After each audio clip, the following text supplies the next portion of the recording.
alliance in Northern Europe. The wedding itself became legendary.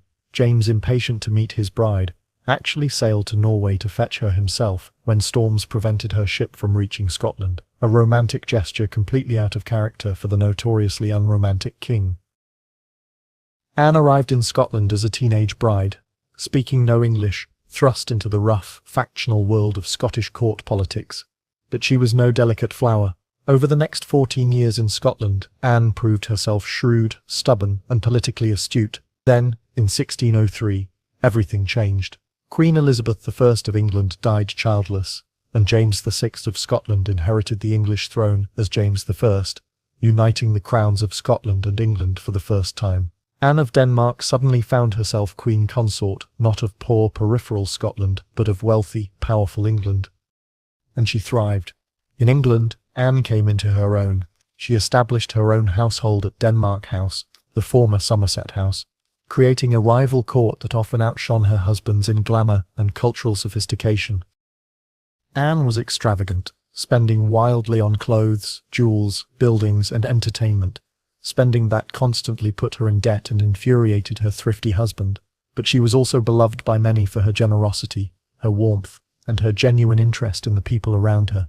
By 1614, Anne of Denmark was 40 years old and at the height of her influence, but her body was about to betray her. September 1614, Anne was at one of her palaces, the records don't specify which, when she first complained about her feet. It started as pain, a throbbing, burning sensation in her toes and ankles that wouldn't go away. Then came swelling. Her feet puffed up, making her shoes uncomfortable, then unwearable. Walking became difficult, then painful, then nearly impossible. Her chamberlain, Viscount Lisle, noted it in his correspondence. So did the Countess of Bedford and the Countess of Roxburghe, two of Anne's closest companions. They watched with growing concern as their energetic, active queen began to slow down, to struggle with movements that had once been effortless. Anne herself tried to downplay it. Just gout, she insisted. A common ailment among the nobility. Nothing serious. Painful, yes, but manageable.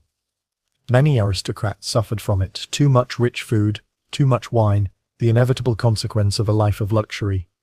But her physicians weren't so sure. The thing about gout is that it's rarely just gout. For wealthy Europeans in the early 17th century, what doctors called gout could be almost anything that caused joint pain and swelling. True gout, the crystallization of uric acid in the joints caused by diet and genetics, was common enough among the aristocracy. But the same symptoms could also indicate kidney disease, heart failure, arthritis, or a dozen other conditions that medicine of the era couldn't differentiate. Anne's